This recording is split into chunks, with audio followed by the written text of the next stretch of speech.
شيء لله على المكرم شيء لله على المكرم شيء لله على المكرم شيء لله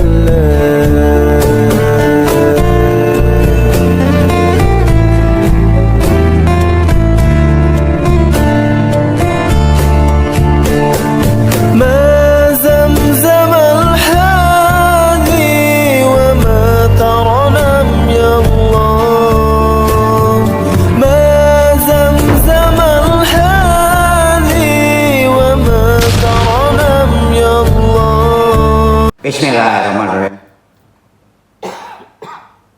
Taklim kita kaji baru.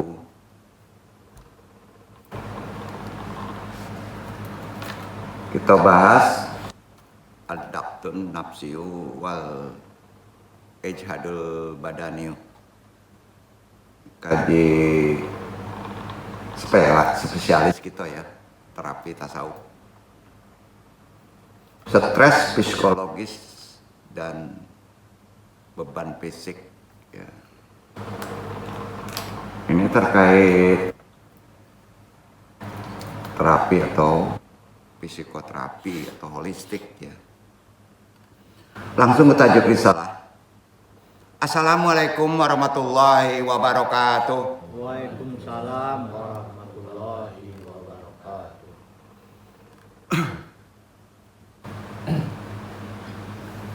Seperti biasa, sebelum kita taklim, kita amalkan talqin zikir dulu. Mudah-mudahan Allah meridhoinya. Sama-sama kita lapatkan. Asyhadu alla ilaha illallah wa asyhadu anna Muhammadur Rasulullah. Sholawat Allahumma sholli ala sayyidina Muhammadin nabi ummi wa ala alihi wa sahbihi wa sallim. Istighfar. Astaghfirullahaladzim. Astaghfirullahaladzim. Astaghfirullahaladzim. Doa marifat. Ilahi anta maksudi wa ridhoka matlubi atini mahabbataka wa ma'rifataka. Waro la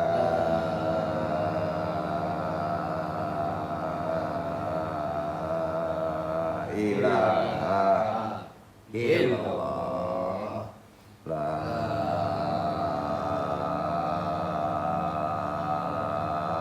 ilaha illallah la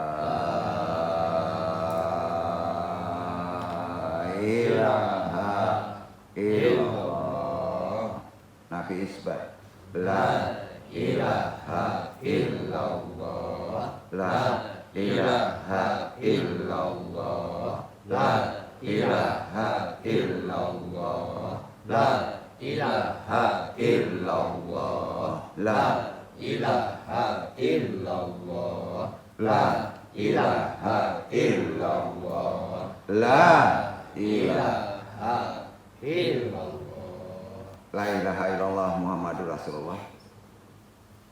Ila hadiniya sholihi wa ila hadrati Syekh Abdul Qadir Jalani bi syafaat Nabi Muhammad bismillah wadidullahi.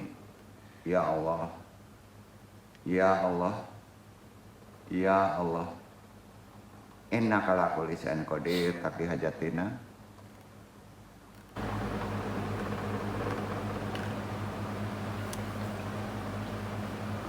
wa khususan abaruhi nur jawaharul Muhammadin, khususan ilaruhi Muhammad Nabi Yunaka. Wabil khusus hadiri al-madi kalifatul rodin, wabil khusus arwahi juriyatihi, wa khususan arwahi muslimin, mu'minin, wa muslimin. Al-Fatihah. A'udzubillahi minasyaitonir rajim. Bismillahirrahmanirrahim. Alhamdulillahirabbil alamin. Ar-Rahmanirrahim. Maliki yaumiddin. Iyyaka na'budu wa iyyaka nasta'in. Ihdinas siratal mustaqim. Siratal ladzina an'amta 'alaihim ghairil maghdubi 'alaihim waladdallin.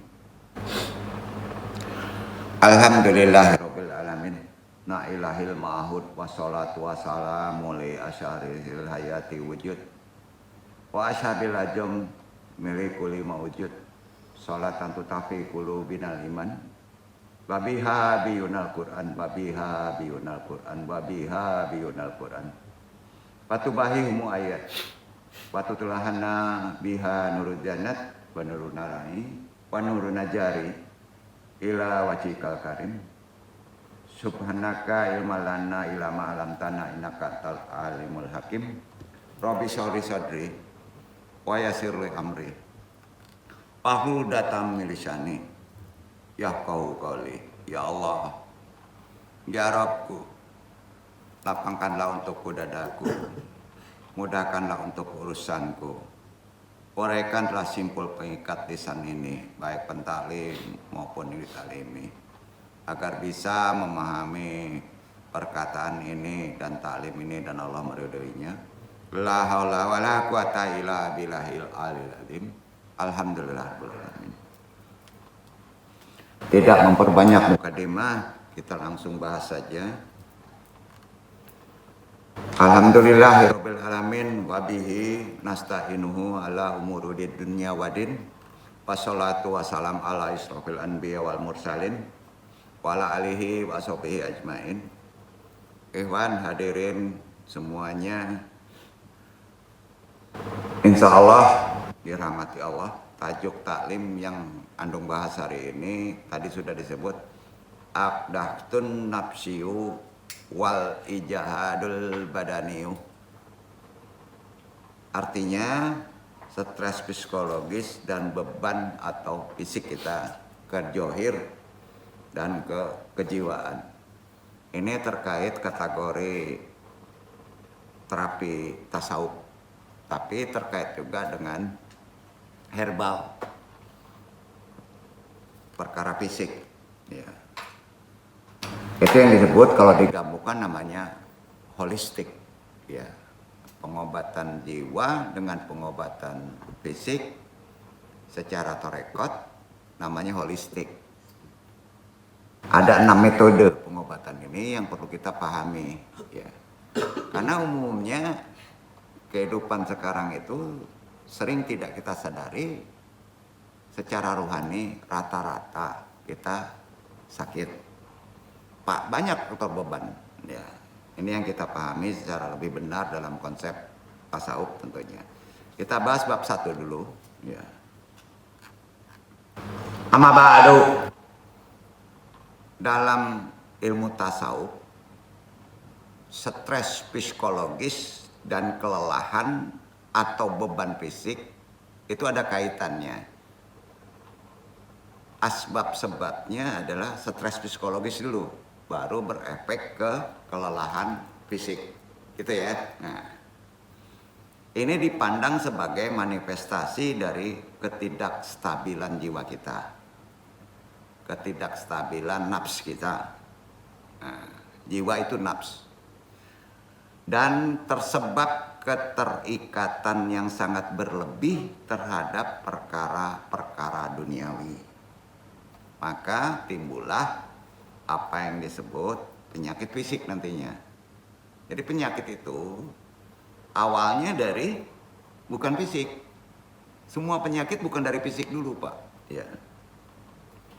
Stres psikologis umumnya. Itu sebabnya kalau di kedokteran kan nggak dikaji, dipisahkan itu. Kalau di Islam itu penggabungan tadi secara seimbang namanya holistik. Ya. Jadi antara psikoterapi dan terapi ada perbedaan. Pasti ada perbedaan. Nah, penggabungan itu namanya holistik. Sebabnya sangat kuat keterikatan kita, sangat berlebih terhadap perkara duniawi. Itu sebabnya. Nggak seimbang dengan perkara yang hakiki, perkara akhirat. Jadi dalam ilmu tasawuf itu menawarkan terapi penyembuhan spiritual. Kalau bahasa modernnya memang ada yang kaji namanya Sufi healing ya. Itu Sufi healing ya. Umumnya pertama diawali dengan tazkiyatun nafs, penyucian jiwa. Itu sudah masuk Islam tuh. Orang menyebutnya tazkiyatun nafs. Kemudian baru naik ke zikir. Kemudian baru penyerahan diri, tentu penyerahan kepada Allah. Ya, itu terapi globalnya. Pertama, tazkiyatun nafs. Tazkiyatun nafs itu ada dua, Pak. Ya, pembersihan secara ruhani, pembersihan secara fisik. Wudu namanya kan. Nah, kalau dalam konsep syariat itu wasalah ya. Nah, kemudian zikir. Kalau dalam konsep syariat, sholat lah. Ya. Ada yang wajib, ada yang sunnah. Ya. Nah, sholat itu kan zikir juga, Pak. Ya. Dan baru sampai titik hakikatnya penyerahan diri total kepada Allah. Itu konsepnya yang disebut holistik. Ya. Nanti holistiknya itu diberi kalau sakit sudah ke fisik, baru dikasih obat. Nah di kita kan ada herbal, kalau di dokter ada medis. Ya. Jadi dasarnya begitu. Jadi keterkaitan disiplin ilmu tasawuf dalam konteks psikoterapi dan terapi ini ada kaitannya dengan ilmu psikologi modern.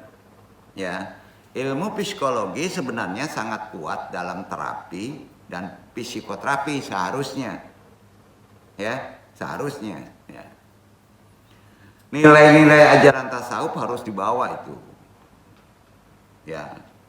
Sebagai media terapi untuk penyembuhan dan kesehatan. Tidak bisa diabaikan nilai-nilai ajaran tasawuf. Ya. Sekarang kan banyak misalnya kajian yang sifatnya gini, ilmu psikologi dalam menterapi orang tapi tidak membawa dalam konteks ilmu tasawufnya, maka akan jadi ketimpangan kejiwaan. Ya. Nggak bisa diabaikan, Pak. Ini kata-kata andung nukil dari Ibnu Sina. Ya.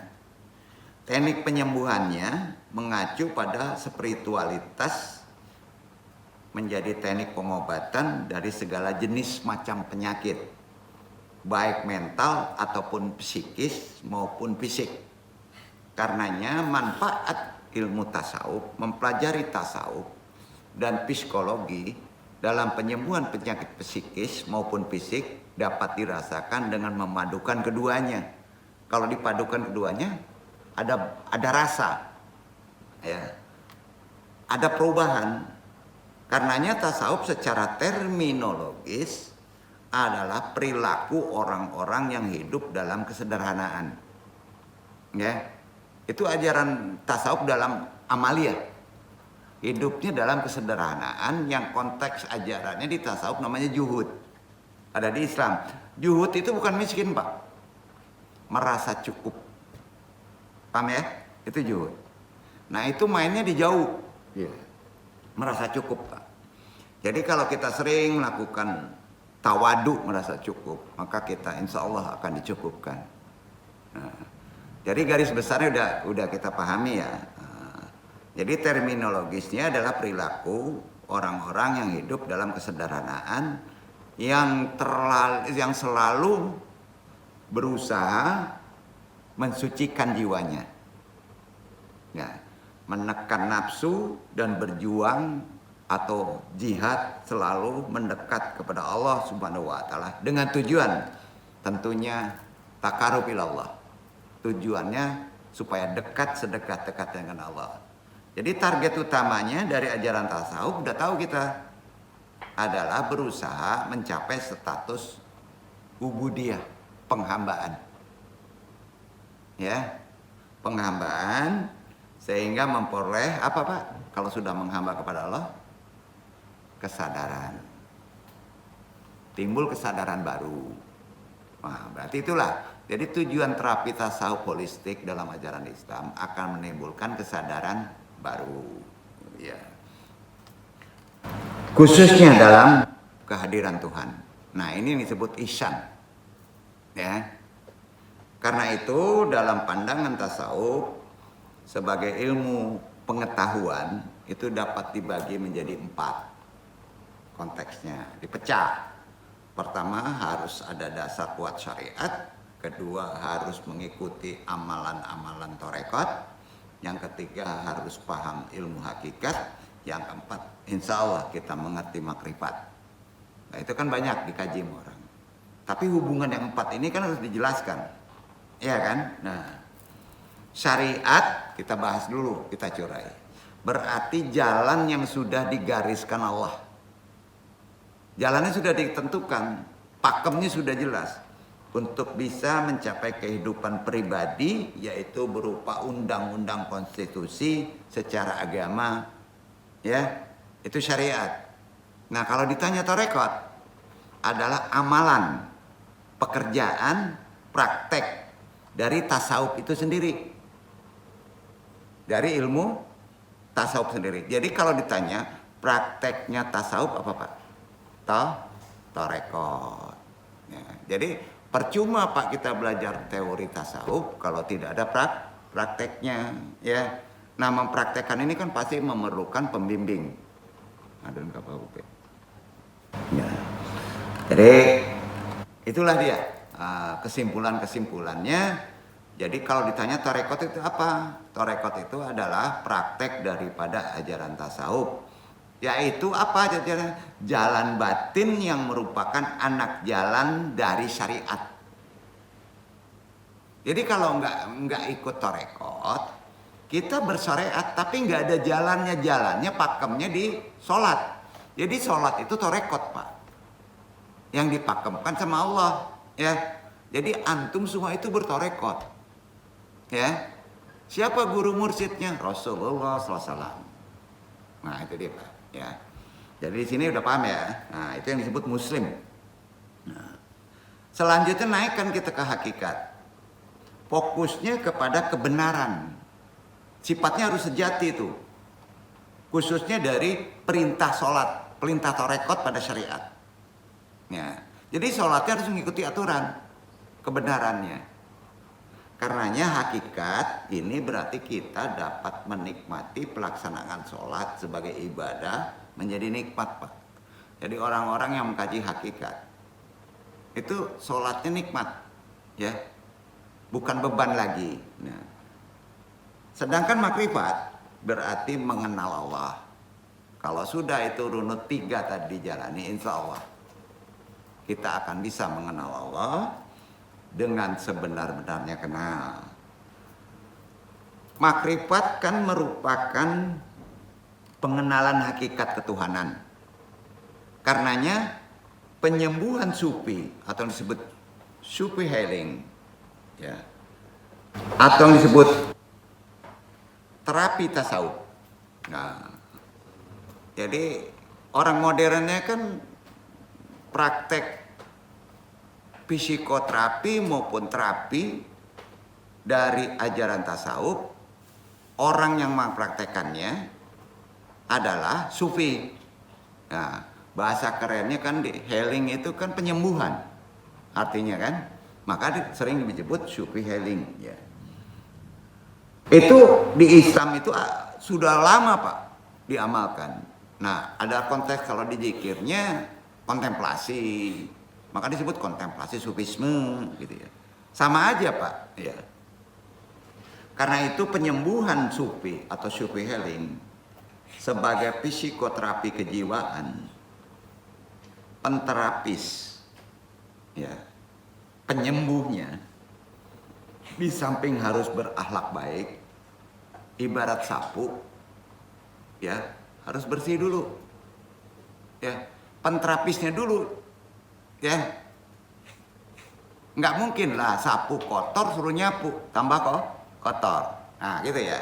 Jadi seorang sufi healing, seorang sufi penyembuh, itu dalam psikoterapi kejiwaan, penterapisnya pertama harus berakhlak baik secara Islam, harus tinggi pemahaman tasawufnya, juga harus meningkatkan keterampilan dalam mengatasi gangguan-gangguan dalam kehidupan sehari-hari, termasuk gangguan-gangguan pada dirinya. Baru dia bisa jadi penterapis sufi healing. Tidak semudah itu Pak. Berat itu, karena kaitannya dalam ajaran Islam harus berakhlak. Ya. Jadi mengacu pada sifat sufistik namanya. Harus sampai titik sufistik.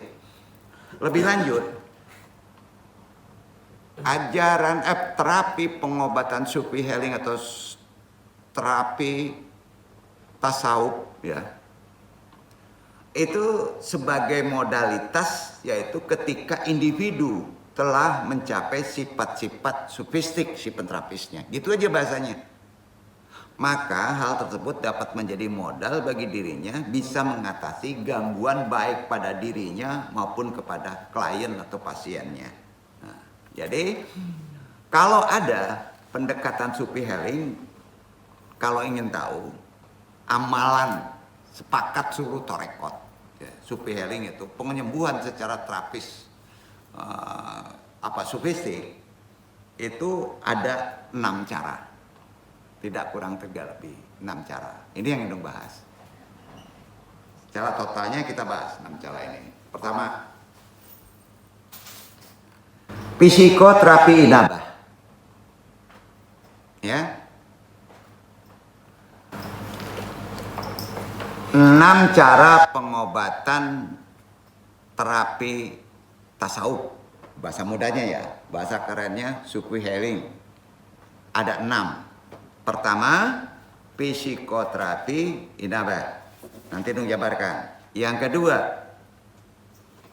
psikoterapi juhud. Ya. Yang ketiga, psikoterapi qanaah. Ya. Garisnya begitu, Pak. Ya. Yang keempat, psikoterapi saum. Puasa. Yang kelima, psikoterapi sholat. Penekanannya pada sholat sunnah. Walaupun di sholat wajibnya juga ada terapi. Sholat itu penyembuhan, Pak. Keenam, psikoterapi zikir. Itu yang paling tinggi. Ya, ulang.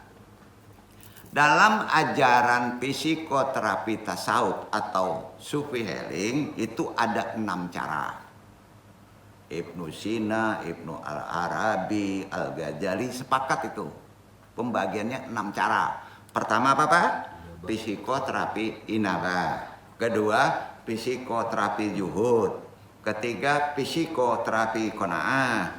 Keempat, psikoterapi puasa. Kelima, psikoterapi sholat. Keenam, psikoterapi zikir.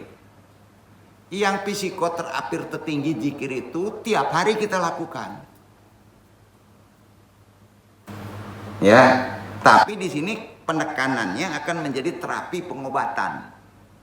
Ya, nah, sekarang kita urai satu-satu. Mudah-mudahan Allah meridhoi. Psikoterapi inabah itu bukan milik pesantren Suralaya. Walaupun yang duduk pernah belajar di sana. Bukan. Itu perintah Allah. Ada di Quran. Ya. Jadi yang lain boleh melakukan inabah. Maka yang duduk kadang-kadang kesel, Pak. Kalau di sana milik Suralaya. Enggak. Milik kita, Pak, inabah. Jadi Bapak boleh tulis inabah. Ya. Karena apa? Dasar istidlal dalilnya deh, psikoterapi inabah. Itu Al-Quran.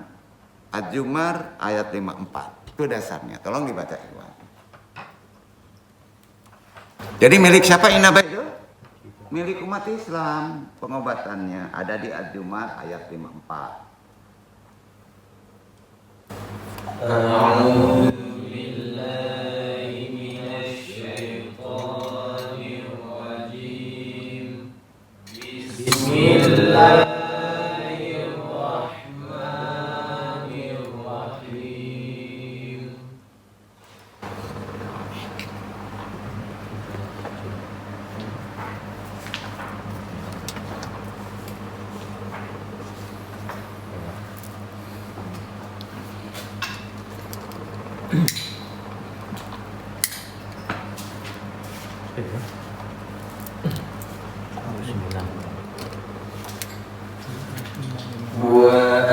وأنيبوا إلى ربكم وأسلموا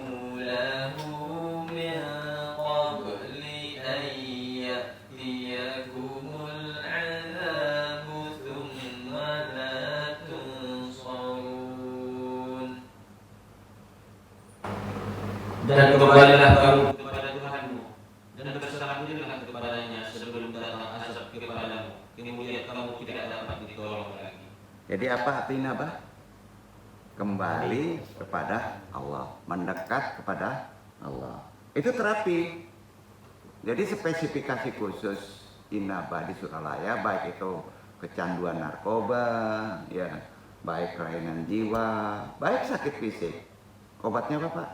Kembali kepada Allah, meminta kepada Allah. Itu yang disebut inabah. Dengan beberapa metode, ya. Tiap torekot berbeda cara. Dasar dalil keduanya Quran juga, Pak. Inabah. Kan di situ wa anibu. Ya kan? Kembalilah kamu kepada Rabbmu. Iya kan? Wa anibu la rabbikum. Itu perintah. Iya kan? Yang kedua, ayat tadi itu, Ad-Jumat tadi itu, Ikhwan ya, itu menjadi dalil utama kewajiban inabah kalau antum ada masalah. Setelah kita mentok di ikhtiar. Sampai ya?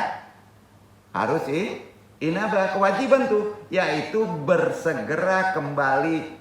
Kembali itu bahasa syariatnya apa, Pak? Tobat dulu. Maka dalam konsep inabah ada sholat tobat, ada mandi tobat, betul kan? Itu prakteknya. Metode prakteknya sama, Pak. Ya. Sholat tobat ada syariatnya, dicontohkan sama Nabi. Ya, tapi spesifikasi ini globalnya dulu supaya jelas.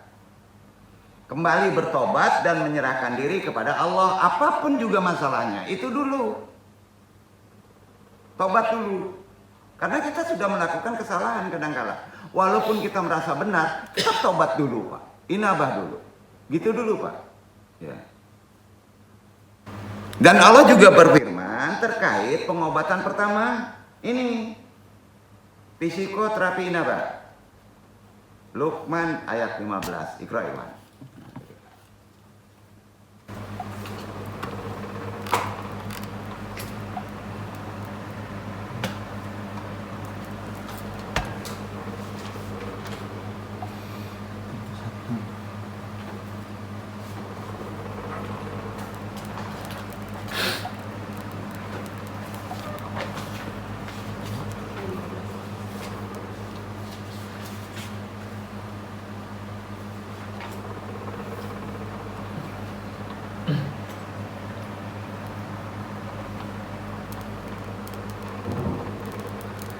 وإن جاهداك على أن تشرك بي ما ليس لك به علم فلا تطعهما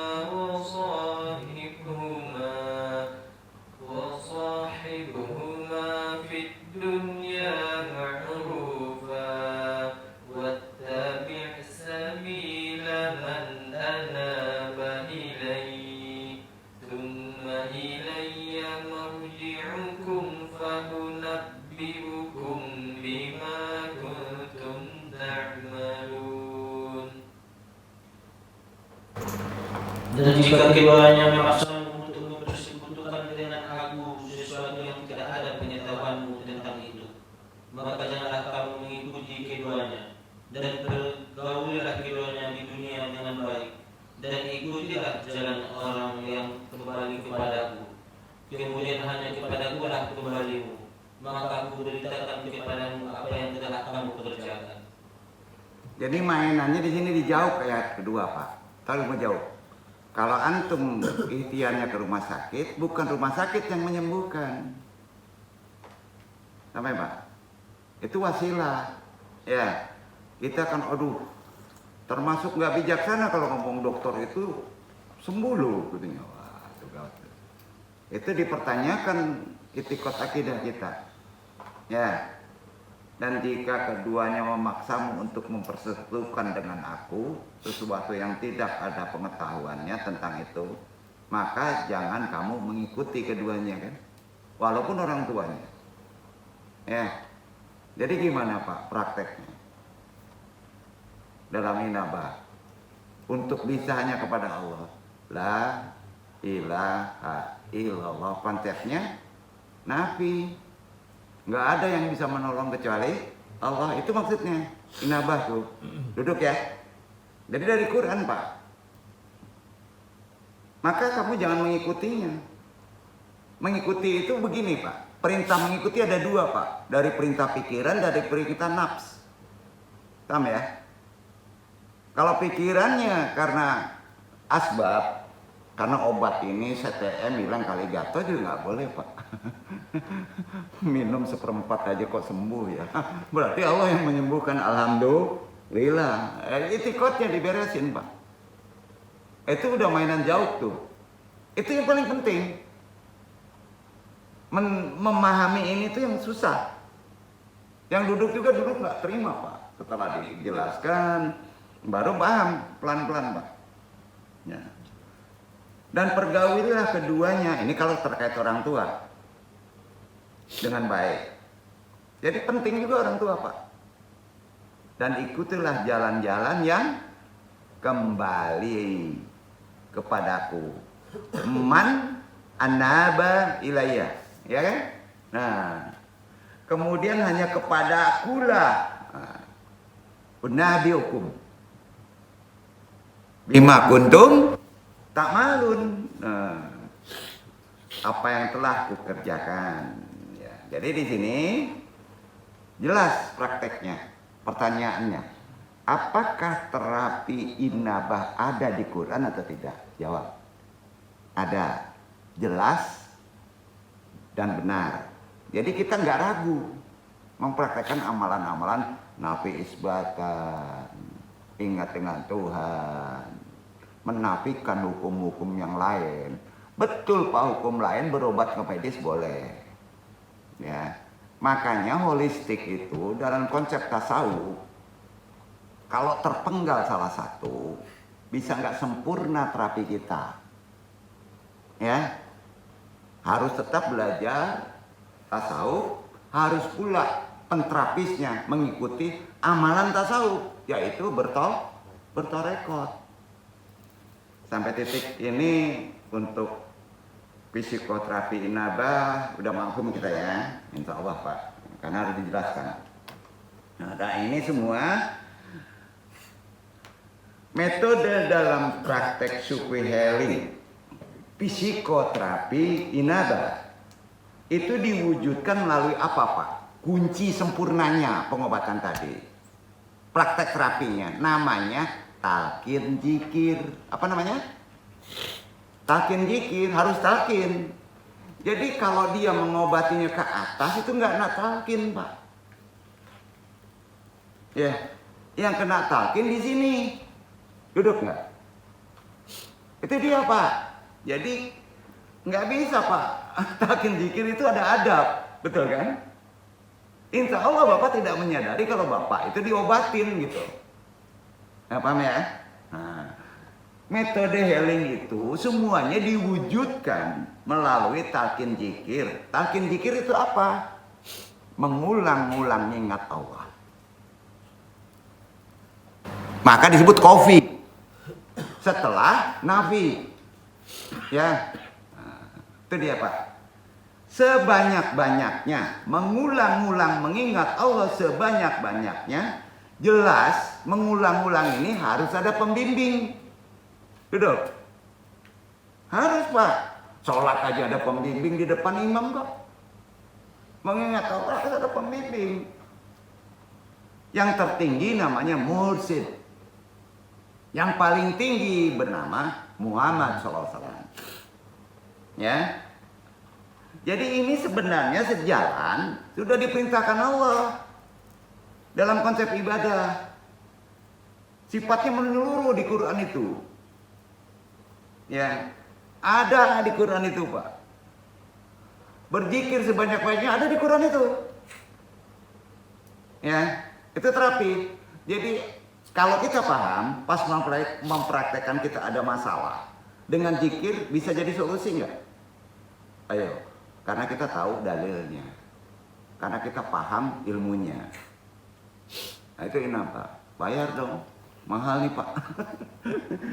Ya. Yang kedua, kita naikkan dulu yang kedua ya, terapi yang kedua. Ya. Terapi yang kedua dalam sufi healing atau psikoterapi tasawuf disebut psikoterapi juhud. Nah ini seorang menganggap juhud ini tinggi banget Pak. Juhud itu sederhana, merasa cukup. Kalau ditanya, kata suruh siapa? Istidlal dalilnya ada Pak, psikoterapi juhud itu. Bukan hadis, Quran Pak. Terapi juhud itu Allah berfirman di Quran surat Al-Hadid ayat 23. Iqra Iwan. Itu dia.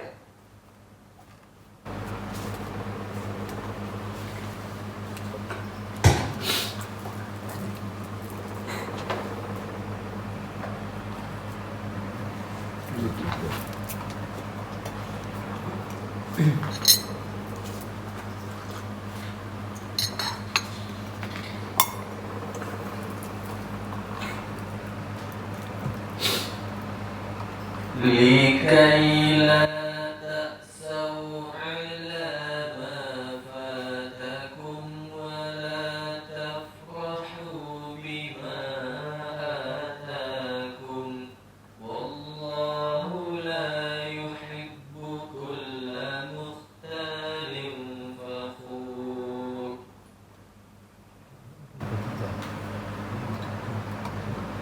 Kami jelaskan yang demikian itu supaya kamu jangan berduka cita terhadap apa yang luput dari kamu, dan supaya kamu jangan terlalu gembira terhadap apa yang diberikannya kepadamu. Dan Allah tidak menyukai setiap orang yang sombong lagi membanggakan diri. Itu dia Pak. Sombong, bangga diri, berpenyakit jantung. Maka hiduplah merasa cukup. Ya. Jadi kehilangan itu kan masalah. Betul kan? Nah itu prakteknya juhud Pak.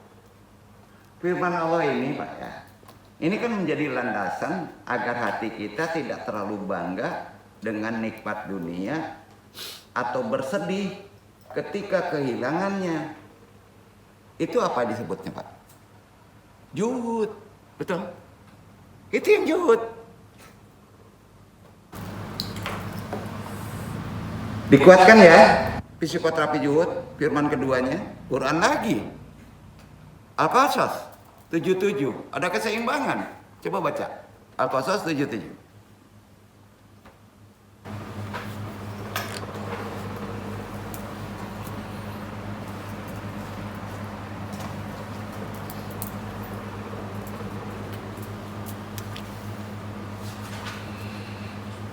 وابتغ فيما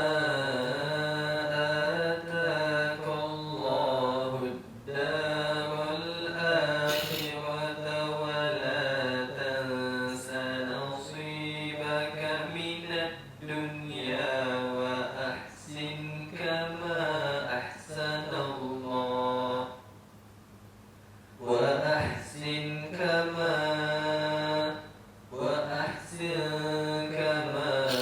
أحسن الله إليك ولا تبغ الفساد في الأرض إن الله لا يحب المفسدين.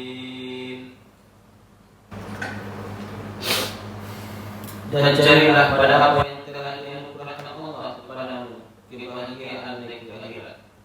Dan janganlah kamu melupakan bahagianmu dari kenikmatan duniawi, dan berbuat baiklah kepada orang lain sebagaimana Allah telah berbuat baik kepadamu. Dan janganlah kamu berbuat kerusakan di muka bumi, sesungguhnya Allah tidak menyukai orang-orang yang berbuat kerusakan. Kalau kita dirundung masalah ya begitu Pak. Prakteknya tadi kalau di juhud. Sebetulnya level juhud ini berat. Ya. Jadi kalau kita praktek harus tahu Pak ya. Si pasien ini sakitnya diarahkan ke psikoterapi mana? Itu yang paling penting. Apakah ke inabah? Apakah ke juhud? Apakah ke zikir? Itu poinnya. Indahnya sabinya ya dong tuh. Baikkan kita tahu. Jangan salah sasar. Kalau salah sasar, salah ubek. Malpraktek namanya ya. Itu dia Pak. Firman Allah tadi di Al-Qasas 77 itu kan menerangkan perintah untuk mencari bekal akhirat. Jadi kalau kita kehilangan dunia, jangan sedih. Udah cari bekal akhirat aja. Bekal akhirat mahal nggak? Enggak Pak. Ya. Tanpa melupakan porsi dunia. Jadi zuhud itu nggak suruh miskin, iya kan? Serta menghindari yang paling penting, sombong. Merasa berilmu, merasa kaya. Yang bahasa merasa itu bahaya Pak. Zuhud di situ kuncinya. Karenanya Allah berfirman terkait terapi zuhud di Taha ayat 131. Iqra Iwan. Ini zuhud nih, dalil zuhud kedua.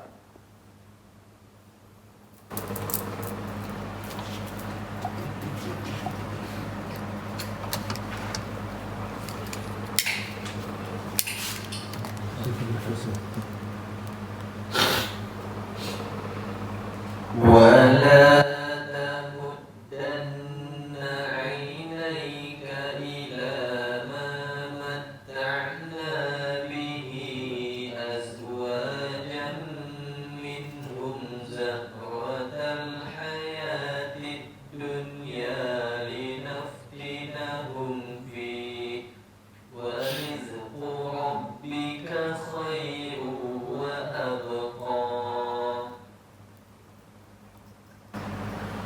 Dan janganlah kamu tunjukkan kedua matamu kepada apa yang telah kami berikan kepada golongan dari mereka sebagai bunga kehidupan dunia untuk kami cobai mereka dengannya.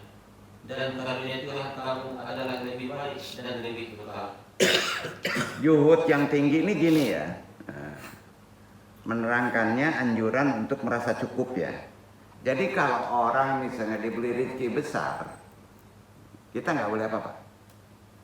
Nggak boleh iri. Nggak iri itu zuhud Pak. Karena sudah merasa cukup, jadi masing-masing punya jalan rezekinya. Kadang-kala orang diberi rezeki banyak itu cobaan. Banyak nggak terjadi kayak gitu? Iya kan? Nah ini apa ya? Susah-susah gampang gitu. Ya. Jadi membahas Quran terus jelas Pak. Kami cobai mereka dengan itu. Dan karunia Rabbnya lebih baik dan lebih kekal. Ayat tadi itu ya di Toha itu ini kan menerangkan anjuran merasa cukup dengan apa yang dimiliki dan melihat dunia itu sebagai apa Pak? Kaya kamu, miskin kamu, ujian. Itu zuhud. Melihat dunia itu ujian. Jadi ayat-ayat Al-Quran tentang zuhud ya, itu memberikan panduan bagi kita sebagai umat Islam untuk bisa menjalani kehidupan yang lebih fokus pada apa? Interaksi. Akhirul zaman ini fokusnya kita melihat kepada apa Pak? Pada akhirat Pak. Bukan pada level mau jadi apa nanti. Enggak. Coba deh kita robah cara kita. Fokus kita lihatlah akhirat. Belum kerja, belum nikah, lihat aja akhirat Pak. Mau jadi apa kita di akhirat? Di mana ditempati, betul kan? Sudah saatnya begitu. Fokus kita lihatlah akhirat. Bukan arti kata kita melupakan dunia, ingat. Justru kita sering melihat akhirat, Allah mencukupi. Yakin gak nih? Dan jangan terlalu terikat dengan kesenangan duniawi. Sudah saatnya hidup kayak gitu. Orang sering gelimpungan lupa perkara akhirat karena problem. Itu namanya sudah sakit. Banyak nggak Pak?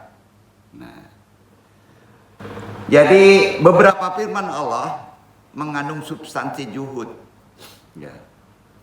Jadi juhud ini karena beratnya kena pada kehidupan sekarang, itu diterangkan sangat banyak di Quran. Bukan suruh miskin. Ada 5 tuh. Pertama ada di Quran surat Al-Hadid 57. Ya. Dibaca Iwan ayat 20. Jadi kita perdalam dulu juhudnya. Bukan suruh miskin ya. Dunia boleh diambil. Kalau dikayakan dunia, insya Allah kalau berprinsip juhud tidak akan mencelakai.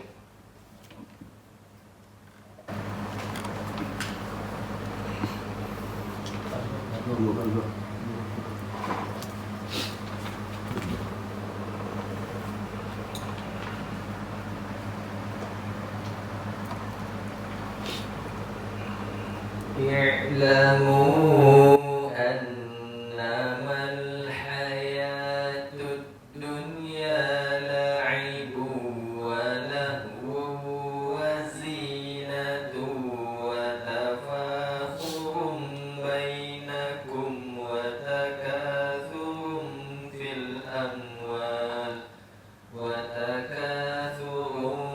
في الأموال والأولاد كمثل غيث أعجب الكفار نباته ثم يهيج فتراه مصفرا ثم يكون حطاما وفي الآخرة عذاب شديد ومغفرة من الله ورضوان وما الحياة الدنيا إلا متاع الغرور.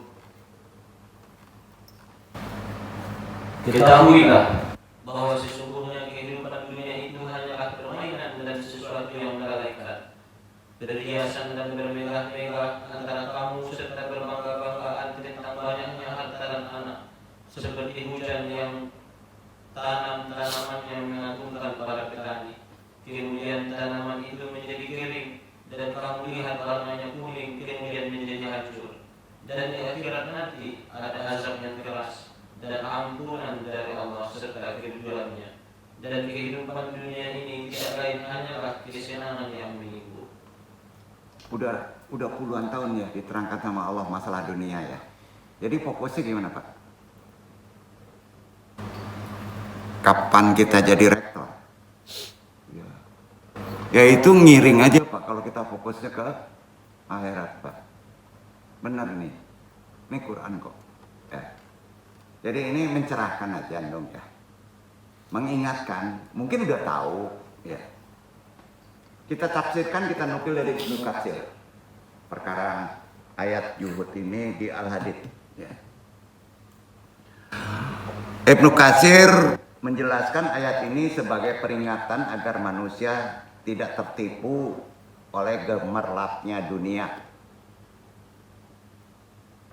Karena dunia hanyalah sementara. Orang juhud memandang dunia hanya sebagai sarana menuju akhirat, bukan tujuan.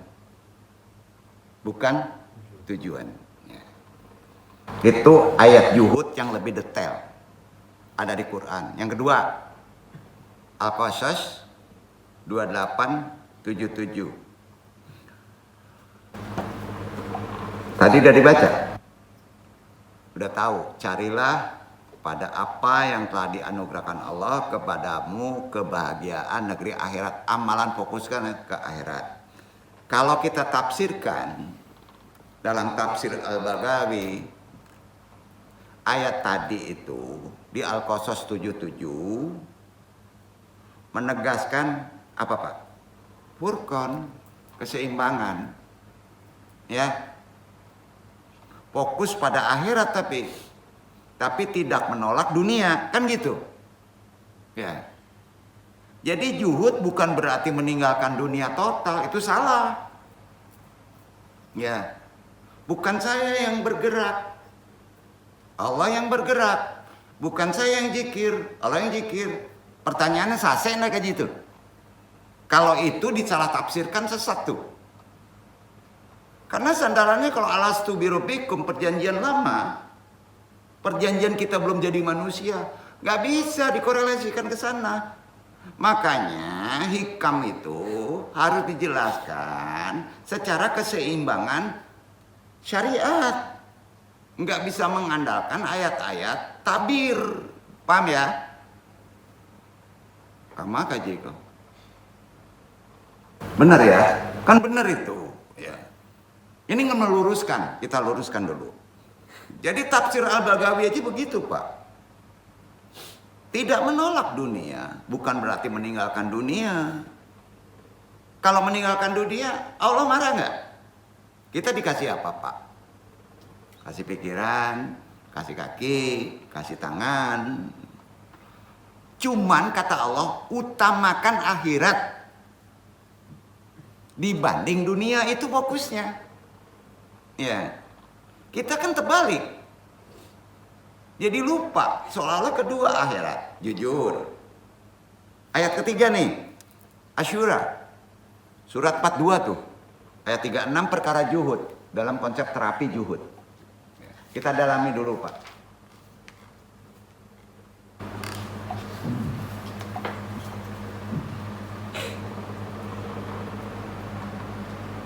وما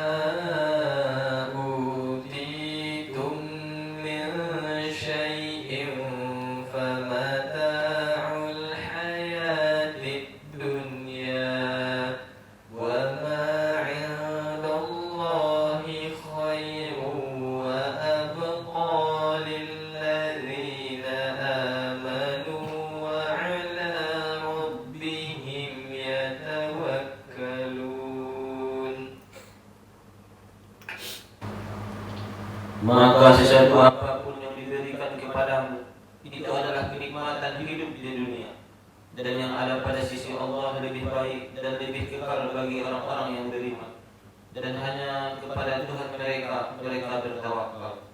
Kita nukil tafsirnya oleh Al-Qurtubi ya. Nah, beliau menafsirkan ayat tersebut sebagai ajakan. Ini benar Pak.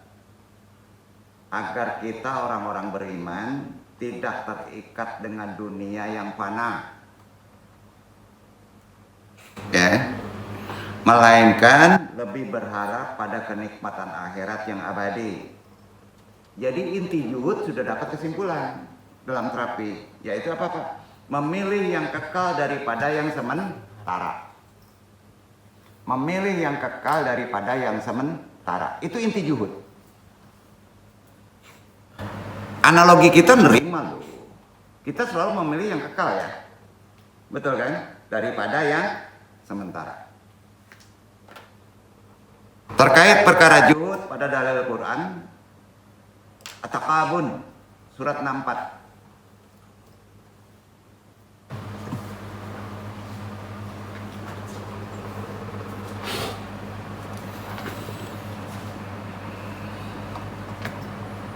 Lima-belas 16.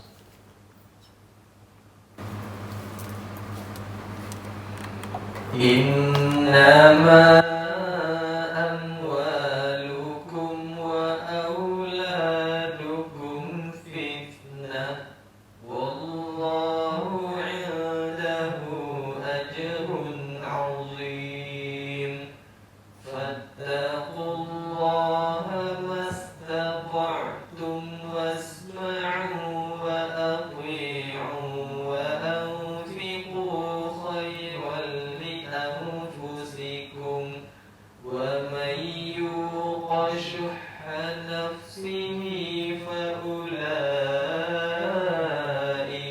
humul muflihun. Sesungguhnya hartamu dan anak-anakmu hanyalah cobaan bagimu.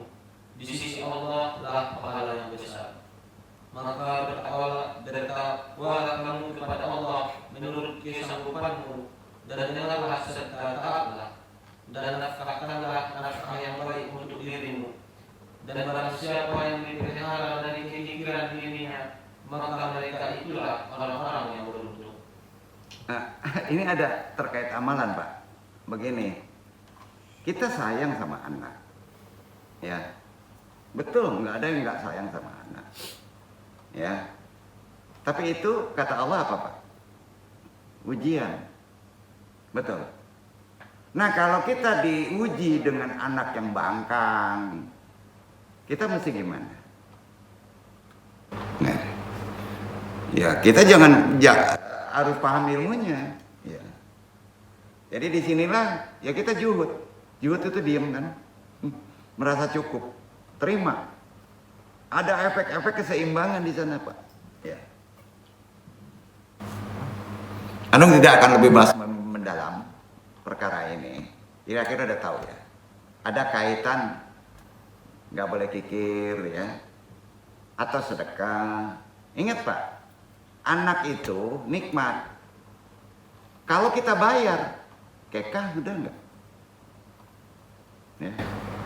Pahami Pak. Jadi hal-hal seperti ini yang perlu dijelaskan. Itu terapi. Terapi juhud itu berat Pak. Kalau kita nukil dari tafsirnya Ibnu Katsir, harta dan anak adalah ujian.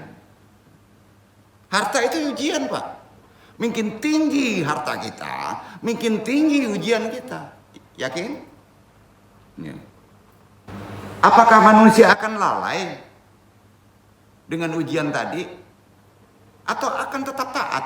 Mudah-mudahan ya kita kaya tetap taat. Betul kan? Kita diuji sama anak tetap taat. Nah, itulah sikap juhud. Membuat seseorang tidak terperdaya oleh harta, tidak terperdaya oleh ujian anak. Sepakat kan? Ya. Mudah-mudahan kalau ada contoh, itu semua ilmu.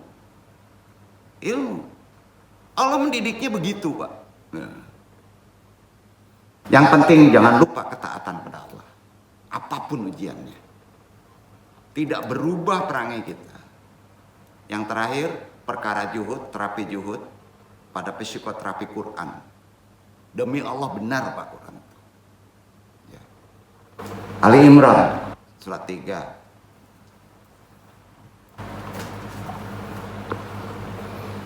(185).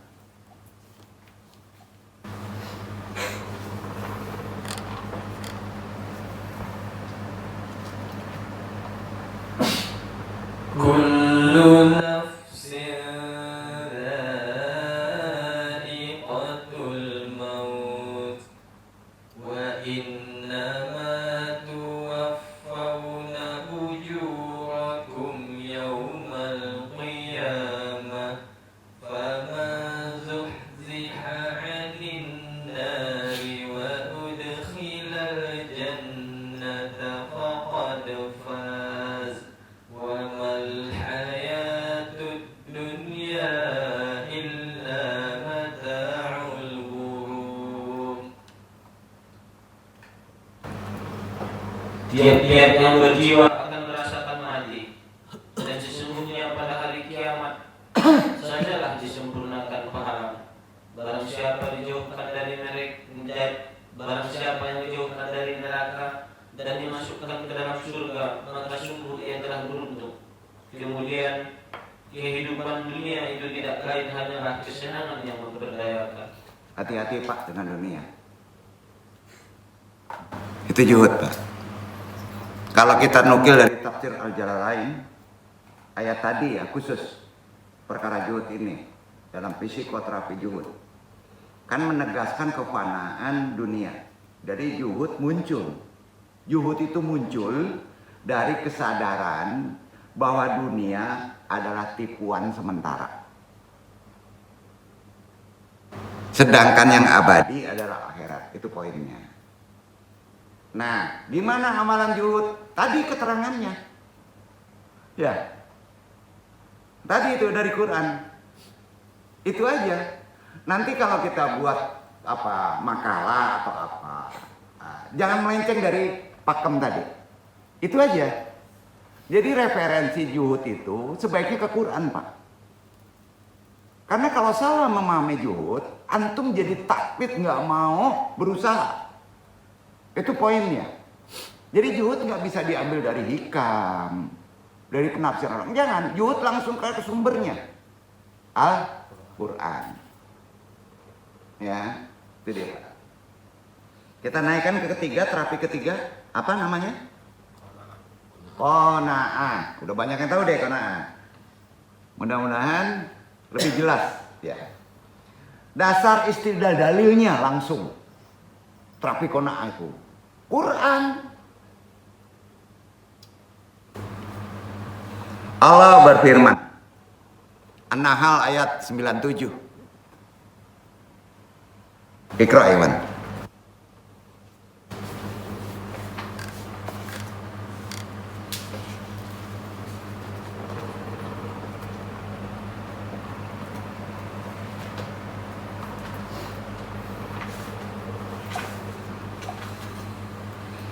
من عمل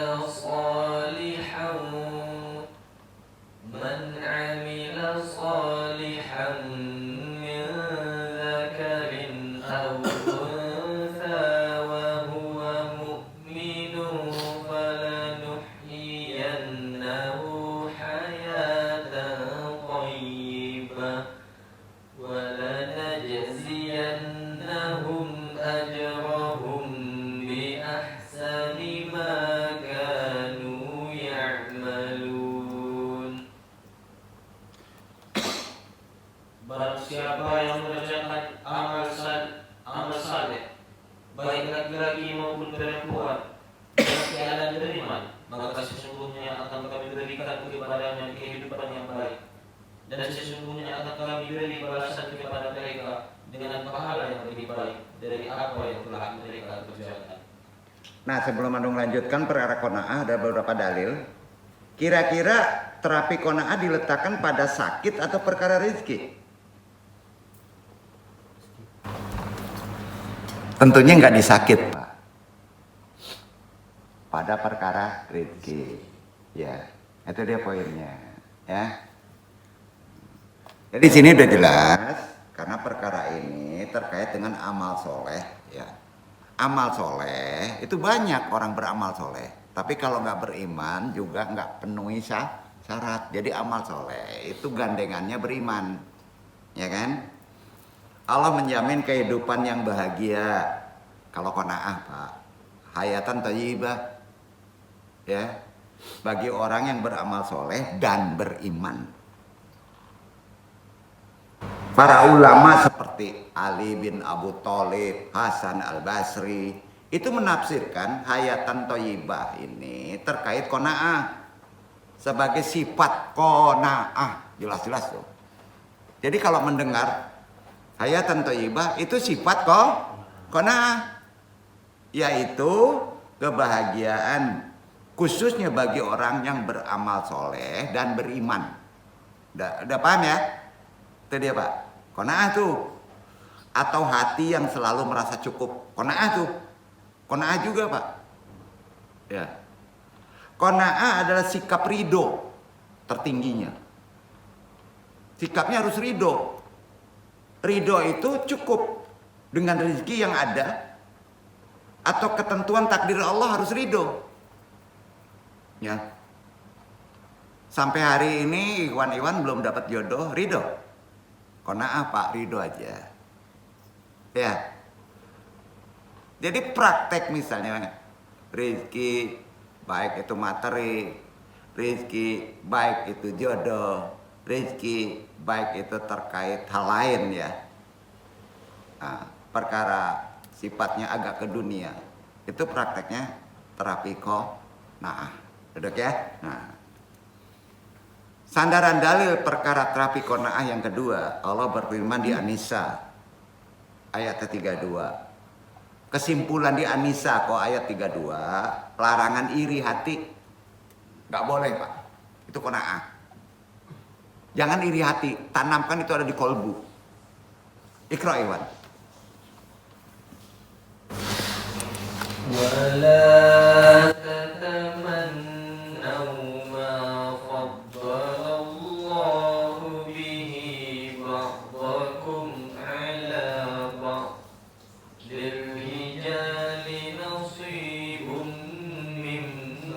اكتسبوا وللنساء نصيب مما اكتسبن واسألوا الله من فضله إن الله كان بكل شيء عليما. Dan janganlah kamu iri hati terhadap apa yang dikaruniakan Allah kepada sebagian kamu lebih banyak dari sebagian yang lain. Karena bagi orang laki-laki ada bahagian daripada apa yang mereka usahakan, dan bagi para wanita pun ada bahagian dari apa yang mereka usahakan. Dan mohonlah kepada Allah sebagian dari karunia-Nya. Sesungguhnya Allah Maha mengetahui segala sesuatu. Nah, sekarang kalau kita sandarkan perkara qanaah dalil ini, Pak ya, praktek qanaahnya, kan larangan merasa iri hati. Kalau antum belum berjodoh, baik perempuan atau laki-laki, niatnya mencari level untuk mengalahkan orang lain, salah atau enggak, Pak? Kalau di Minang, enggak ngukur bayang-bayang, jelas dilarang di Quran. Poin tuh. Ya, poin. Jadi ini penting. Karena ini larangannya ada di Quran kan. Nah, di sini kita sudah bisa mempraktekkan qanaah itu kemana larinya. Begitu juga perkara rezeki harta. Ya. Insya Allah Pak, kalau ngikuti ini nggak mungkin salah deh. Itu pentingnya kita mengkaji terapi, karena hampir kebanyakan mesti diterapi nih ya. Banyak maaf ya. Nah, jadi ini penting Pak. Betul. Insya Allah Pak di An-Nisa ini ya. Kok ayatnya An-Nisa ya? Larangan iri hati. Karena dirasa iri hati itu. Ya, kalau diungkapkan menjadi jatuh harga diri kan. Wanita itu sifat rasanya lebih tajam daripada laki-laki ya. Praktek qanaah, amalan qanaah itu tercermin dari larangan merasa iri atau tamak terhadap kelebihan harta atau karunia yang diberikan kepada orang lain. Hilangkan tuh. Karena masing-masing punya porsi rezekinya. Di ayat lain Allah berfirman juga perkara terapi qanaah ini. Toha 131. Ini udah dibaca tadi. Dan janganlah kamu tujukan kedua matamu kepada apa yang telah kami berikan kepada golongan-golongan dari mereka sebagai bunga kehidupan dunia, untuk kami cobai mereka dengannya. Dan karunia Rob saja lebih baik dan lebih kekal. Ayat ini di Toha 131 ini mengingatkan agar tidak tergiur dengan gemerlapnya dunia yang diberikan kepada orang lain. Nggak boleh iri juga Pak, jangan tergiur. Melainkan banyak syukur kita dikasih napas, dikasih jalan. Nah, dengan apa yang telah Allah berikan kepada diri sendiri. Itu kan qanaah. Ya. Itulah psikoterapi qanaah. Ya. Yang pertama tadi apa? Supaya jangan lupa. Inabah. Yang kedua, juhud. Yang ketiga, qanaah. Masuki keempat. Psikoterapi saum atau puasa. Langsung ke istidlal dalil ya dasarnya. Sumbernya memang harus dari Quran. Terapi saum, Allah berfirman, ini sering diamalkan katanya di bulan Ramadan aja. Ya. Puasa itu kan nggak wajib aja, walaupun diwajibkan ditentukan waktunya. Ada puasa sunnah kan? Kalau kita bermasalah pun harus puasa. Kan? Al-Baqarah ayat 183, potong 184 jangan dibaca, 185, Iqra ya.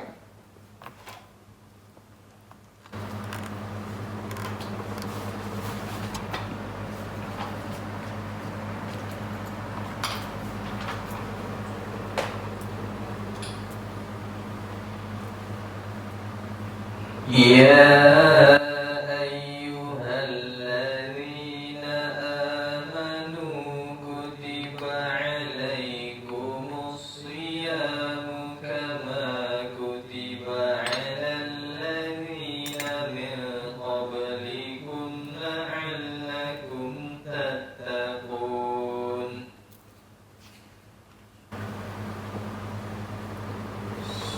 شهر رمضان الذي أنزل فيه القرآن هدى للناس وبينات من الهدى والفرقان فمن شهد منكم الشهر فليصم ومن كان مريضا أو على سفر فعدة من أيام أخر يريد الله بكم اليسر ولا يريد بكم العسر ولتكملوا العدة ولتكبروا الله على ما هداكم ولعلكم تشكرون. Hai orang-orang yang beriman, diwajibkan atas kamu berpuasa sebagaimana diwajibkan atas orang-orang sebelum kamu agar kamu bertakwa. Di beberapa hari yang ditentukan itu ialah bulan Ramadan, bulan yang ada di dalamnya diturunkan permulaan Al-Quran sebagai petunjuk bagi manusia dan penjelasan mengenai petunjuk itu dan perbedaan antara yang hak dan yang batil. Karena itu, barang siapa di antara kamu hadir di negeri tempat tinggalnya di bulan itu, maka hendaklah ia berpuasa pada bulan itu. Dan barang siapa sakit atau dalam perjalanan lalu ia berbuka, maka wajiblah baginya berpuasa sebanyak hari yang ditinggalkannya itu. Pada hari-hari yang lain, Allah menghendaki kemudahan bagimu dan tidak menghendaki kesukaran bagimu. Dan hendaklah kamu mencukupkan pegangannya. Dan hendaklah kamu mengagungkan Allah atas petunjuknya yang diberikan kepadamu supaya kamu bersyukur. Saum menjelaskan terkait dengan psikoterapi Islam itu kaitannya penuh kepada metode penyembuhan holistik. Jadi terapi saum itu murni kepada holistik, khusus kepada ruhiyah, nafsiyah, akliyah. Ya. Prakteknya melatih pengendalian impuls, pembersihan jiwa dari sifat destruktif seperti ego, pemarah banget, amarah, kecemasan. Terapinya saum. Kalau di luar Ramadan itu wajib. Terapinya kata Nabi Senin Kemis. Dalam ilmu beberapa torekot hitungan wadah mutolaah. Paham ya? Nah itu khusus. Ya. Dalam sunnah Rasul kalau kita praktekkan secara umum sah menjadi penyembuh terkait akhlak, terkait moral, terkait trauma, terkait marah, ya, terkait ego, terkait kecemasan. Terapinya apa Pak? Saum, sunnah. Makanya ego, marah, kecemasan itu penyakit, itu kena ke seluruh orang. Maka diwajibkan membersihkannya di bulan Ramadan. Nah itu nggak cukup Pak. Ya, kalau sudah sakit nggak cukup, maka puasanya sunnah. Puasa Senin Kemis, betul kan? Ah itu dia amalannya. Secara lebih detail ke terapinya dalam pengobatannya, insya Allah Anung jabarkan nanti. Khususnya di herbal. Ya, keesensinya paling bekam. Ya, supaya kita lebih terampil Pak. Karena penterapis itu diri kita dulu diterapis. Dijelaskan ilmunya, baru praktek aplikasinya, ada keterampilan kita. Iya kan? Nah. Jadi membangun ketahanan mental itu praktiknya di saum. Karenanya mekanisme psikologis praktis saum itu kan sebenarnya ada di Al-Baqarah 183 tadi itu. menjadikan puasa sebagai sarana utama untuk mencapai tingkatan kesadaran tinggi spiritual, la'alakum tattaqun. Betul kan? Jadi di sini kita udah tahu ternyata praktek saum atau terapi saum itu bisa mencapai kesadaran kita menjadi lebih kuat. Ya. Itu konteksnya di terapi beda lagi. Ya. Lebih jelas, ya. Ketakwaan secara psikologis itu kan diasosiasikan dengan kondisi emosi. Emosinya harus stabil. Ya kan? Bahasa mudanya kontrol diri. Harus kuat. Kemampuan meredam stres. Karenanya dalam surat Al-Baqarah 185, puasa itu ditujukan agar manusia mampu melatih syukur. Iya kan? Yang dalam ilmu psikologi positif berkorelasi langsung dengan tingkat kebahagiaan syukur itu. Psikologi modern juga begitu, Pak. Syukur itu kaitannya dengan kebahagiaan dan penerimaan, korelasi langsungnya pada diri, acceptancy. Karenanya Allah juga berfirman, dikuatkan lagi di terapi saum ini. Ya. Ini yang paling tinggi di terapi saum. Berat Pak ini. Mau tahu dalilnya? Maryam ayat 26. Iqra Iwan. Itu dia. Ini kalau dipraktekkan luar biasa Pak hasilnya. Dibaca.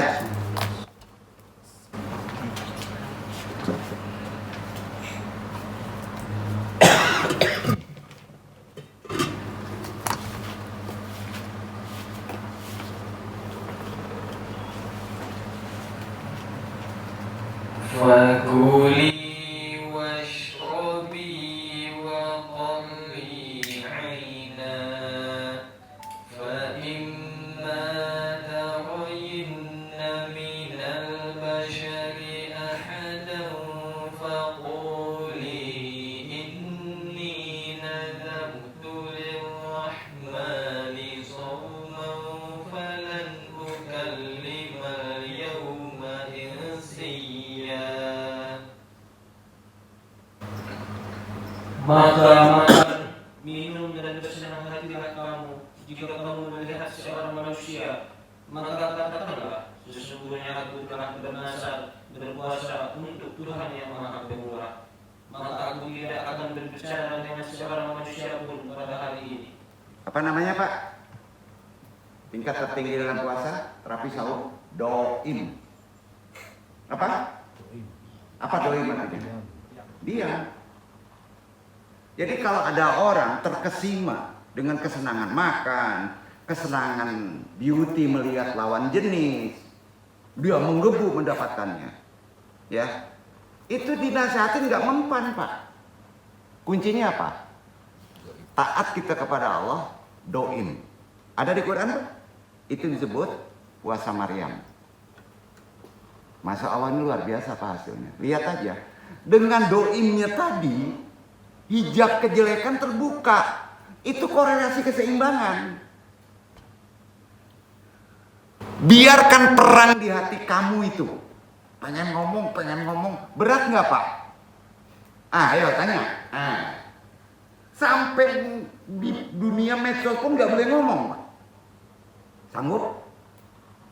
Coba praktekin. Kalau antum diuji kayak gitu, puasa doim lah. Seminggu aja Pak. Jangankan seminggu, 3 hari terbukti itu Pak. Kalau orang sulit dinasehati, doim. Doim itu bukan diem. Doim itu naikkan taat, serahkan kepada Allah. Insya Allah Pak. Jadi gini ya, fitnah itu kan nggak boleh dibalas dengan fitnah. Ayo. Jangan. Ajaran Islam begitu Pak. Karenanya konsep puasa bicara atau saum Maryam namanya, atau doim bahasa tasawufnya, itu digunakan untuk memutus siklus kecemasan sosial, kerasnya nafsu, pikiran negatif yang berlebih. Namanya apa, Pak? Overthinking, bahasa modernnya. Itu harus puasa Maryam. Semua tarekat begitu melakukannya. Pas ngomong langsung sekat. Kalau dia ngomong juga, tinggalkan. Sanggup praktekkan itu? Mudah-mudahan antum doakan antum semua jadi penterapis. Jadi ada batasan untuk memberi nasihat. Sama ya? Insya Allah, Pak. Apalagi kalau ada overthinking dan konflik verbal dengan mengalihkan energi kepada keheningan dan kontemplasi, itu perintah Allah dalam terapi Maryam. Kontemplasi bahasanya. Makanya disebut kontemplasi sufisme. Ada di Quran, itu puasa Maryam. Nah, sedangkan mekanisme psikoterapinya, sufi praktek saum itu ialah menerapkan kontrol impuls dan regulasi emosi. Tinggi banget bahasanya. Enggak, ya. Dong turunin. Mengendalikan hawa nafsu secara fisiologis supaya bisa melatih delayed gratification, kemampuan menunda kesenangan. Mampu enggak? Kemampuan menunda kesenangan. Senang kita nonton bola, tinggalkan. Apa yang senang, tinggalkan. Mancing, tinggalkan. Itu termasuk puasa Maryam kalau kita bermasalah. Larikan ke taat. Berat, Pak. Apalagi kalau hobinya mendarah daging, Pak. Benar nggak? Berat, Pak. Jadi kalau ditanya, kalau puasa menahan lapar, haus, gampang. Puasa nggak ngomong. Nungguji, 3 hari nggak ngomong, antum bisa. Lahir batin ya. Berat, Pak. Jadi penyakit ini larinya ke holistik. Terapinya begitu. Delayed gratification, kemampuan menunda kesenangan, itu poinnya. Yang sangat penting untuk meredam kecanduan, agresi, dan kecemasan juga. Pengurangan berada pada beban kognitif. Katarsis namanya. Bahasa kimia seadanya ya. Kimia modern juga disebut begitu, katarsis. Pembatasan asupan fisik supaya membantu membersihkan pikiran. Kalau kita lapar, bersih pikiran, Pak. Bersih pikiran. Dari hal yang sifatnya duniawi, materialisme, yang sifatnya materialistik, desire, ya, akan bisa memberi ruang bagi otak untuk melakukan refleksi dari restrukturisasi kognitif, mengubah pola pikir negatif, otomatis tuh, Pak. Maka bekerja otak tengah. Nah ini kalau ingin dibaca, buka Ihya Ulumuddin, Kimia Sa'adah karangan Al-Ghazali. Ya, itu lebih terbuka itu. Jadi penguatan ketahanan mental, ya, atau biasa disebut resiliensi, menahan lapar, menahan dahaga, itu tidak dilakukan di luar wajib. Ya, itu juga penting untuk kita, guna melatih toleransi terhadap ketidaknyamanan. Paham ya? Melatih ke sana. Dan membangun memori psikologis bahwa individu mampu bertahan di situasi krisis. Perlu latihan kan? Itulah puasa sampai titik puasa Maryam atau Doim. Karenanya penerapan saum Maryam ini bisa menjadi manajemen kecemasan. Cemas ada, tapi bisa dimanage. Ya, yang nggak bisa dimanage apa, Pak? Kolbu, gitu aja. Ya. Sedangkan amalannya langsung digabungkan dengan praktek terapi zikir.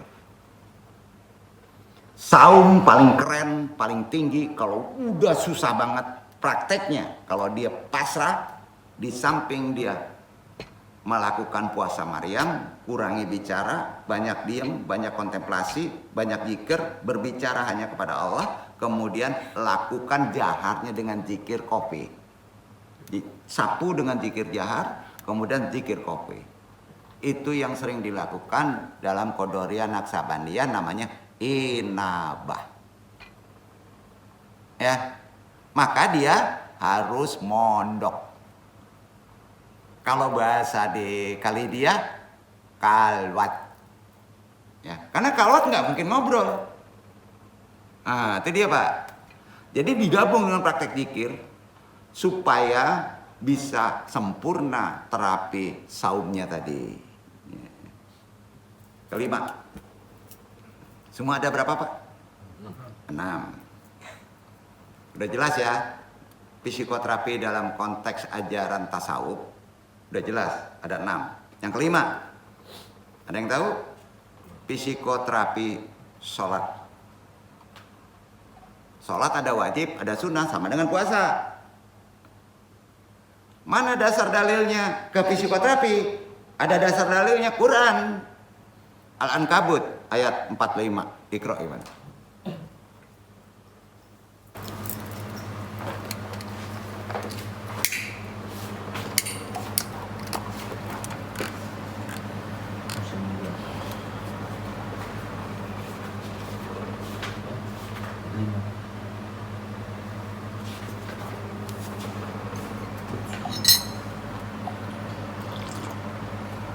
اتل ما أوحي إليك من الكتاب وأقم الصلاة إن الصلاة تنهى عن الفحشاء والمنكر ولذكر الله أكبر والله يعلم ما تصنعون. Bacalah apa yang telah diwahyukan kepadamu, yaitu Alkitab, Al-Quran, dan didirikanlah sholat. Sesungguhnya sholat itu mencegah dari perbuatan-perbuatan keji dan munkar. Dan sesungguhnya mengingat Allah, sholat adalah lebih besar keutamaannya dari ibadat-ibadat yang lain. Dan Allah mengetahui apa yang kamu kerjakan. Ini terapi. Ini. Kalau bahasa ada orang menyebutnya terapi Quran. Untuk segala macam masalah kehidupan maupun penyakit kejiwaan maupun fisik. Pernah dengar terapi Quran? Insya Allah khusus sampai disampaikan. Karena sempitnya, luasnya pemahaman ini terkait juga waktu kan Pak ya. Jadi perlu kaji khusus. Jadi terapi sholat itu ya, itu bergabung dengan terapi Quran. Karena di sholat pun harus baca Quran. Kalau kita timbul masalah, antum bisa membuka terapinya pada terapi Quran. Tapi digabung di sini sholat yang wajib. Ya, wajib. Penterapinya wajib baca Quran. Pengobatannya. Sholat wajib kan ada. Tapi di sini untuk terapi aplikasinya adalah dirikan sholat. Tahu dirikan sholat? Berakhlak seperti Quran itu, berakhlak sholat. Ya, dirikan sholat.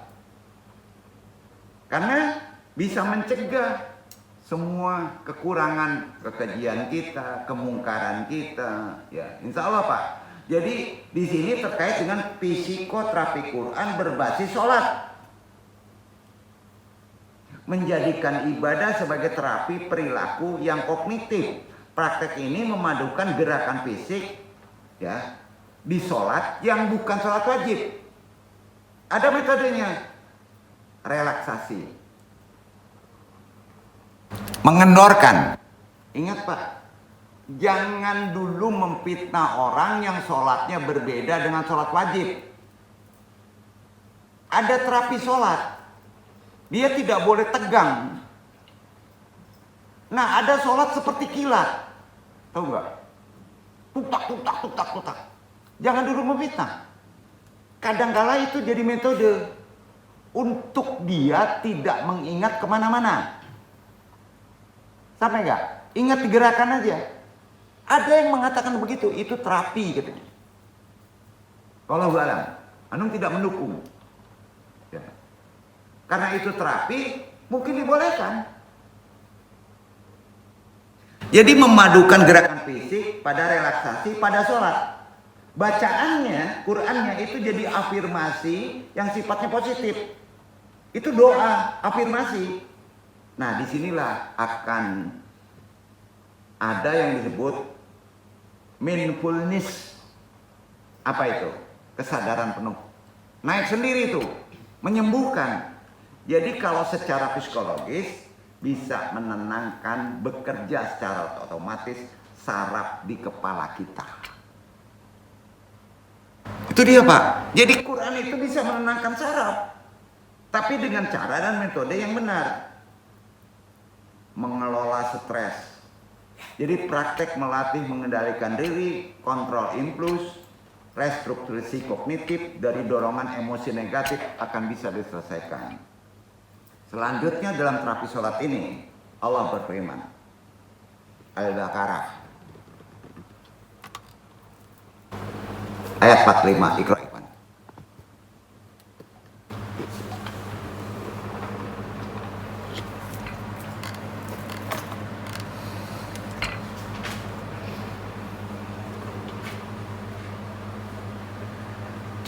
واستعينوا بالصبر والصلاة وإنها لكبيرة إلا على الخاشعين.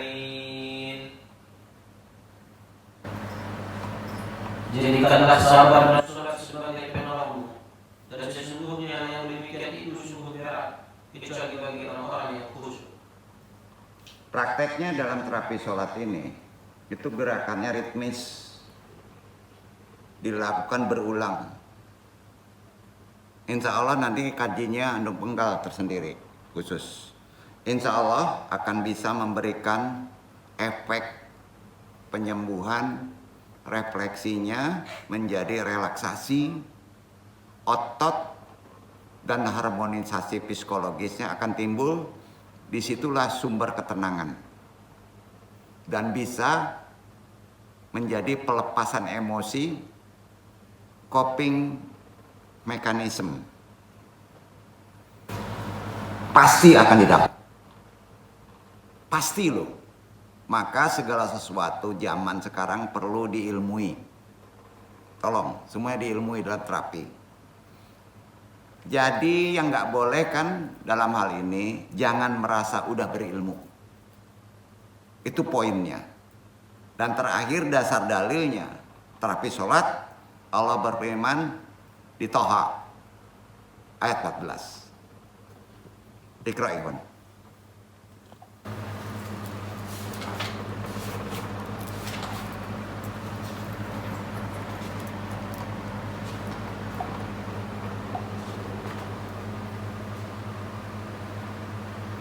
إنني أنا الله لا إله إلا أنا فاعبدني وأقم الصلاة لذكري. Sesungguhnya aku ini adalah Allah, tidak ada Tuhan yang hak selain aku, maka sembahlah aku dan dirikanlah sholat untuk mengingat aku. Jadi amalan ini yang terakhir ini letaknya pada penterapis si Sufi Healing. Kenapa? Karena harus ada kesadaran penuh, mindfulness dan manajemen stresnya harus sudah bisa kita tangani. Manusia itu punya stres, walaupun dia penterapis sekalipun. Jadi prakteknya khusyuk. Berapa? Khusyuk, Pak. Ya. Pemusatan pikiran bahasa mudahnya lah ya. Pada bacaan dan gerakan bisa mengalihkan pikiran, kecemasan, overthinking dan maka kita bisa menterapis serta bisa membangun stabilitas emosi. Jadi itu 5 terapi psikoterapi secara metode tasawuf.